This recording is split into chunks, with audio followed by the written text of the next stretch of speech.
மூன்று புதிய குற்றவியல் சட்டங்களுக்கு எதிரான போராட்டம் மக்கள் இயக்கமாக மாற வேண்டும் என திராவிடர் கழக தலைவர் கி வீரமணி தெரிவித்துள்ளார்.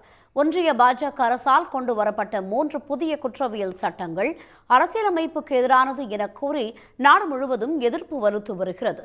இந்த நிலையில் புதிய மூன்று குற்றவியல் சட்டங்கள் ஏன் மக்களுக்கு எதிரானவை என்ற தலைப்பில் திமுக சட்டத்துறை சார்பில் சென்னை பாரிமுனையில் கருத்தரங்கு நடைபெற்றது. திமுக அமைப்பு செயலாளர் RS பாரதி, சட்டத்துறை செயலாளர் NR இளங்கோ, அமைச்சர் சேகர்பாபு உள்ளிட்டோர் கலந்து கொண்ட கருத்தரங்கில் திராவிடர் கழக தலைவர் கி வீரமணி சிறப்புரையாற்றினார்.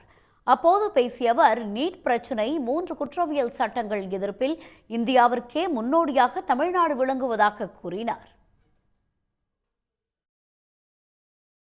வழக்கறிஞர்கள் அவர்கள் யாருக்கும் வாதாடுகிற உரிமை வழக்கறிஞர்களுக்கு உண்டு. ஆனால் வழக்கறிஞர்களாக வந்ததுக்கு உடனே அவரே அதற்காக கைது செய்யக்கூடிய அளவிற்கு அந்த வழக்குகள் சட்டங்கள் இருந்தால் நாட்டில் சுதந்திரத்தினுடைய நிலை என்ன ஆகும்? இதுதான் இந்த கேள்வி. ஆகவே நாம் இன்றைக்கு கருத்தரங்கங்கள் நடத்துவது மட்டும் போதாது, இதை ஒரு மக்கள் இயக்கமாக ஆக்கியே தீர்வோம், மக்களுக்கு அந்த விழிப்புணர்வை கொண்டு போவோம் என்பதுதான் மிக முக்கியம்.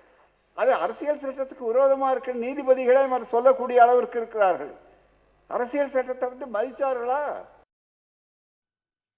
இந்த நிகழ்ச்சியில் பேசிய RS பாரதி, அவசர கோலத்தில் கொண்டு வரப்பட்ட குற்றவியல் சட்டங்களுக்கு முடிவு கட்டும் பணியை திமுக தொடங்கியுள்ளதாக தெரிவித்தார். இது தொடர்பான அடுத்தடுத்த விழிப்புணர்வு கருத்தரங்கு கூட்டங்கள் நெல்லை உள்ளிட்ட இடங்களில் நடைபெற உள்ளதாகவும் அவர் கூறினார். உடனுக்குடன் செய்திகளை தெரிந்து கொள்ள சன் நியூஸ் பெல் ஐகானை கிளிக் பண்ணுங்க.